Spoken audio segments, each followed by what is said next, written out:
Baik, Assalamualaikum warahmatullahi wabarakatuh. Pada kesempatan kali ini izinkan kami untuk memberikan sedikit penjelasan mengenai segitiga restitusi. Ya, restitusi yang sebelumnya mungkin hanya kita kenal dalam dunia perpajakan, ya, dalam dunia pendidikan ternyata restitusi itu juga ada. Yang dimaksud dengan restitusi itu merupakan suatu proses menciptakan kondisi murid tadi untuk dapat memperbaiki kesalahannya. Dengan tujuan apa? Ketika dia sudah kembali ke kelompoknya, maka dia sudah sifat positif tadi sudah dibawa ke kelompoknya masing-masing. Ya, kalau misalnya kelompoknya itu kurang bagus, dengan kita kembalikan dia ke kelompoknya, maka satu kelompok tersebut akan menjadi bagus pula. Jadi seperti itu. Restitusi ini kita berikan tidak secara menyeluruh, ya, kita lakukan per individu, kita lakukan pendekatan secara persuasif dari anak ke anak, maksimal itu 2 orang, ya, kita panggil 1 atau 2 orang, kita berikan restitusi.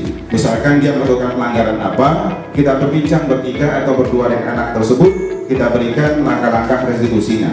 Langkah-langkah restitusi itu nanti berupa bentuk segitiga. Sebelum kita ke situ, kita akan lihat dulu ciri-ciri restitusi itu seperti apa. Yang pertama, restitusi itu bukan untuk menebus kesalahan anak tersebut, tapi adalah untuk anak tersebut bisa belajar dari kesalahannya. Nah, jadi ini poin yang berbeda, Bapak Ibu. Kemudian restitusi itu digunakan untuk memperbaiki hubungan antar teman atau hubungan siswa dengan guru, ya. Kemudian restitusi itu juga merupakan sebuah tawaran. Kita tidak memaksakan aturannya harus begini, ya, kamu tuh harus begini, tapi kita harus ini kesadaran itu muncul dari dari diri anak tersebut, bukan kita yang memberikan solusinya, ya. Kemudian dia tidak menuntut, dia hanya menuntut agar anak tersebut melihat ke dalam diri dia sendiri, ya.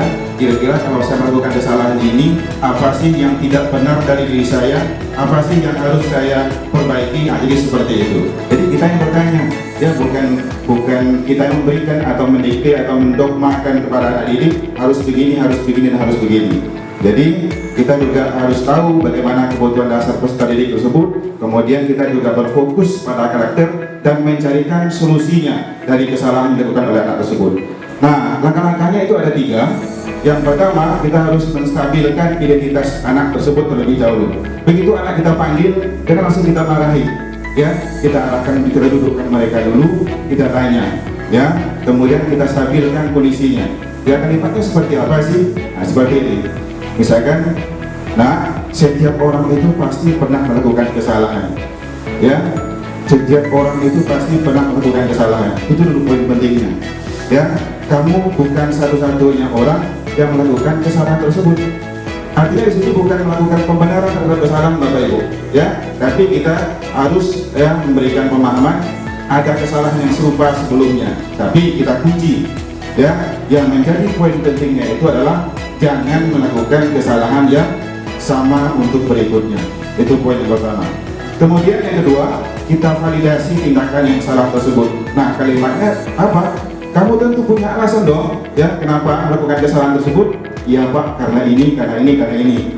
Ya, kalau seandainya alasannya itu positif, kita tanggapi positif pula. Kalau negatif bagaimana? Nah, kembali ke kebutuhan dasar yang sudah kita bahas dari awal tadi. Kemudian lanjut berikutnya, yaitu menanyakan keyakinan, ya. Kamu ini kalau seperti ini terus, ya, kalau cita-cita kamu ini tercapai nanti kira-kira. Kalau kamu malas belajar terus, kalau cita-cita kamu di dokter tercapai nggak kira-kira? Nah, jadi kita fokusnya seperti itu. Nah, segitiga restitusi ini boleh bisa katakan boleh kita acak, ya, sesuai dengan jawaban yang diberikan oleh peserta didik. Nah, jadi ini merupakan tahap-tahap atau langkah-langkah dalam segitiga restitusi. Itu saja, Bapak Ibu. Terima kasih. Assalamualaikum warahmatullahi wabarakatuh. Assalamualaikum warahmatullahi wabarakatuh.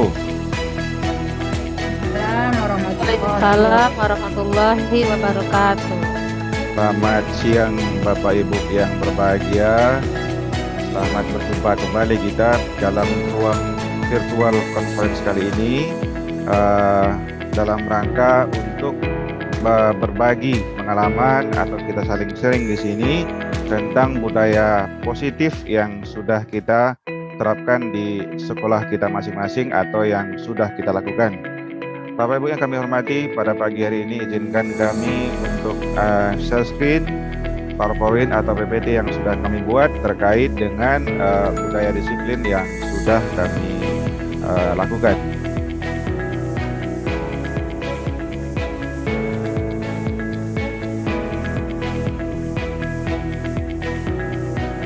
Apakah sudah terlihat PPT kami? Oke, baik, terima kasih. Kita mulai dari yang pertama.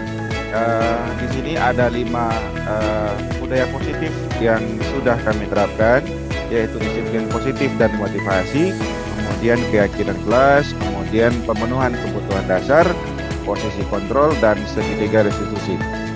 Pada tampilan slide yang pertama, di sini kami sudah menerapkan disiplin positif dan memotivasi peserta didik dalam bentuk memberikan contoh yang baik kepada siswa kami, yaitu untuk siswa yang membuang sampah sembarangan, kemudian kita nasihati, kemudian kita berikan contoh yang baik dengan cara bersama-sama membuang sampah tersebut ke tempatnya.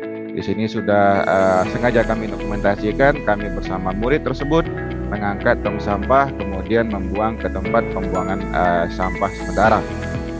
Kemudian untuk yang kedua, keyakinan kelas. Apakah sudah terlihat slide yang kedua kami, Bapak Ibu? Masih? Oke, jelas ya? Pak Dede. Oke. Untuk keyakinan kelas, kami dengan dengan siswa di kelas yang kami ajar, kemudian berkoordinasi juga dengan wali kelasnya, membuat kesepakatan kelas kami, ya, khusus untuk mata pelajaran IPA yang kami ajar. Itu ada 6 kesepakatan kelas yang sudah kami sepakati dengan peserta didik tersebut. Sebagai contoh, yang pertama, aku hebat jika mengumpulkan tugas tepat waktu. Nah, jadi kalimat yang kami gunakan merupakan kalimat-kalimat yang bernuansa positif, bukan merupakan kalimat peraturan, tapi kalimat-kalimat yang dapat menyadarkan siswa tersebut agar mereka mau mengikuti kesepakatan kelas untuk mata pelajaran IPA. Untuk pemenuhan kebutuhan dasar siswa, di sini kami dokumentasikan adalah kebutuhan siswa tentang cinta dan kasih sayang atau love and belonging. Salah satu bentuk aksi nyatanya adalah dengan memberikan semacam bentuk cenderamata atau kado ataupun hadiah untuk peserta didik yang membutuhkan perhatian, yang butuh perhatian lebih, semisal ada bentuk perubahan sikap yang ditujukan oleh siswa tersebut, maka kami berikan sedikit penghargaan atau hadiah untuk siswa tersebut sebagai bentuk motivasi kepada peserta didik yang lain agar mau dan bisa berubah. Kemudian untuk yang keempat, posisi kontrol. Apakah sudah terlihat di layar Bapak Ibu? Posisi kontrol? Oke, sudah ya. Oke. Jadi di sini kami bersama-sama dengan siswa tersebut memperbaiki keran yang dirusak oleh siswa tersebut. Jadi kami memposisikan diri kami sebagai manajer, artinya tidak sebagai penghukum, juga tidak sebagai pemantau, tapi kami di sini sebagai manajer. Posisi kontrolnya yaitu dengan cara bersama-sama dengan siswa tersebut memperbaiki keran tersebut sebagai bentuk tindakan langsung ataupun memberikan contoh yang baik pada siswa tersebut agar siswa tersebut tidak mau mengulangi kesalahan yang sama. Kemudian untuk poin yang kelima, untuk segitiga restitusi, untuk kasus yang kami tangani saat itu adalah siswa yang berkelahi. Jadi di sini ada 2 orang laki-laki yang habis berkelahi, kemudian kita bawa mereka ke ruangan khusus, kemudian kita berikan kedua anak tersebut restitusi. Dan alhamdulillah dampak baik yang yang kami rasakan atau kami lihat setelah kami memberikan restitusi terhadap anak tersebut adalah kedua anak tersebut terlihat kembali hubungannya harmonis, kembali berkomunikasi seperti biasa, saling bermaafan tentunya. Kemudian kami rasakan bahwa restitusi itu memang sangat bermanfaat sekali. Kemudian langkah-langkah daripada segitiga restitusi itu juga kami terapkan. Pertanyaan yang kami berikan kepada siswa pun juga kami sesuaikan dengan kondisi yang ada. Baik, itu saja bentuk aksi nyata daripada budaya positif yang sudah kami lakukan. Jika Bapak Ibu ada yang bertanya seputar pengalaman kami, dipersilakan. Terima kasih. Baik, silakan. Bertanya Pak Dede. Iya, silakan Bu Fatma Dewi. Coba diapakan slide pertama tadi Pak Dede. Baik, saya coba untuk share screen lagi. Nah di sini nampak kan siswa lagi ikut sama guru untuk membuang sampah.